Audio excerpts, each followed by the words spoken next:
I was born in a rural hospital in Milford, Delaware, in the same delivery room where my father and his twin brother were born, at 6 o'clock at night, dinner time. Now, Milford is a poultry processing town. And what I mean by that is last year, 605 million birds were raised and slaughtered within 90 minutes of the house where I grew up. When I say chicken processing, I mean instead of like a regular, like, this is a joke, so I'm messing it up. Instead of a regular traffic report in the morning on the radio, you can call in to alert other drivers to where there's chickens literally crossing the road. That's true. Totally true. So my father was a fertilizer and feed salesman, and my mother was a special education teacher. And I was raised in a ranch house with red vinyl siding on about an acre of land that had a creek and a swamp in the backyard. And my childhood was kind of hard. It wasn't very fun. A lot of like bad things happened that I didn't understand as a kid. And I was also fat. I had terrible teeth. I couldn't read. And I didn't really have any friends. But I did have one friend, Beth, who lived up the hill from me. She also didn't have any other friends. And so Beth would come over after school, and she and I would go play in the creek and in the swamp. And there's basically 3 things we like to do out there. 1, fight. 2, try to get some snakes on sticks and then fight with the snake sticks. And 3, dare each other to smell stinky stuff in the swamp.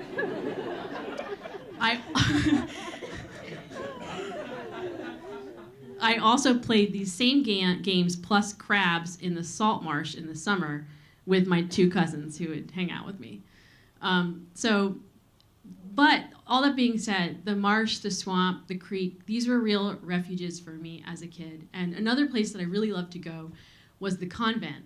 My great aunt Dady, who's still alive, she's 102, was Mother Superior when I was a kid. And I'd go to the convent and I would play in the orphanage where there were no longer children. And I was like a superstar child at the orphanage, at the convent. And I just really loved sitting among the nuns while they sang. And I loved how devoted they were. And I loved how they treated me like their equal. And they asked me big, important questions. This was a place of big questions every day.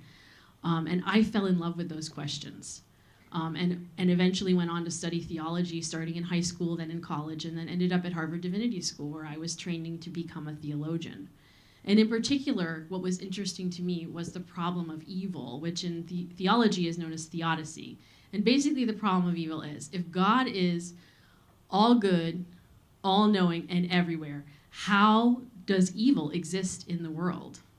Another way to think about it is, how do you justify the existence of God given evil? And this is a question that I became very, very curious about. My studies led me to the University of Chicago, and while I was there, I started to become kind of disillusioned. I was wondering about what this education I was getting was going to do for the world. And I started to get more and more interested in kind of vernacular American life and sort of getting back into an interest in landscape and agriculture that I'd had as a child. And one day I remember very clearly my sourdough was out on the counter. I was reading a book and I came upon, in this book, I don't know what book, 2 lines about this place, the Intervale. And this place, the Intervale, that I knew nothing about, started to haunt me. I started to think about this place, and eventually I went to my dissertation committee and I said, hey, you guys, I think I want to go to Vermont and like check this place out. And they were like, do it. You can go for a year. We'll keep your fellowship. Come back. So over Thanksgiving, I packed up my stuff and we moved to Vermont, December 1st. That's a joke.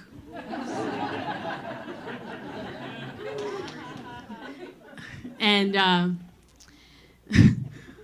you know, and then a few days later, I walked down the hill to the Intervale, and I walked in the doors, and there was no heat, and there was like plastic and stuff boarded up, and I didn't question why I had done this. I met Aziza Malik, who's here, who was then the coordinator of Healthy City, and she put me right to work raising money, and then spring came and I was in the greenhouse, and then eventually I was out clearing, hay from the strawberries that had overwintered, and with my friend, Aziza.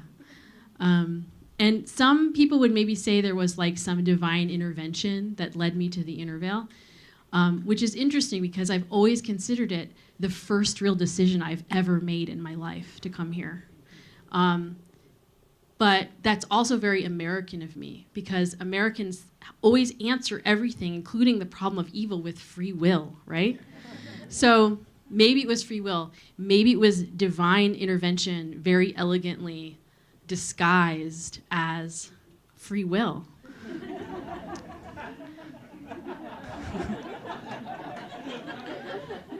You guys are really getting to know me right now. It's nice. So eventually I got an actual job at the Intervale. It was 15 hours a week, $11 an hour, and I was the grants coordinator, the administrative assistant, and the assistant to the director of agricultural services. So basically, I just did whatever anyone told me to do. I had no desk and no computer. I had a little file folder that I just carried around with me, and I sat at anyone else's desk when they weren't there. There's the staff laughing really hard. And eventually I did get a computer, and then I got a desk in Travis's office, which he was not happy about at all. But from that office, we weathered the transition of compost. We weathered the departure of over half of our colleagues, and we really started to build with a handful of really brilliant people, some of whom are here. The Intervale Food Hub, which is now a thriving social enterprise for our community, and our agricultural services programs that now serve 100 farmers all over the state of Vermont every year. And I just kept doing whatever was asked of me. That's kind of been my philosophy the whole time. So obviously there are some similarities between Milford and what I do now, but there's also some really big differences. In Milford, Milford is a town that's run by Purdue. And no offense to Purdue or any other multinational corporation.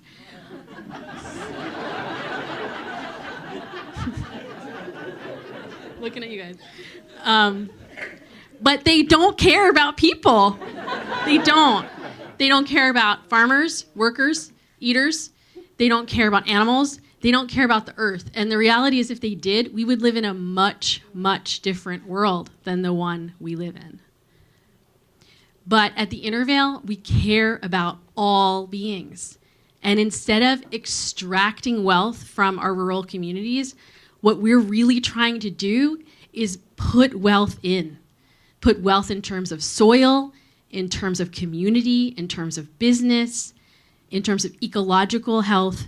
And that's what inspires me every day at my job, and inspires me. All of you come here tonight to celebrate that with us. It's amazing. So obviously, I'm not yet a professional theologian, but I still like to ask big questions. And those include, like, who am I? Why am I here? I'm still also really interested in this problem of evil. There's so much evil in the world. But I think my approach now to this question is, what good can I do now? And one thing I do not question is whether or not I am in the right place to do good, because I know that I am. Thank you.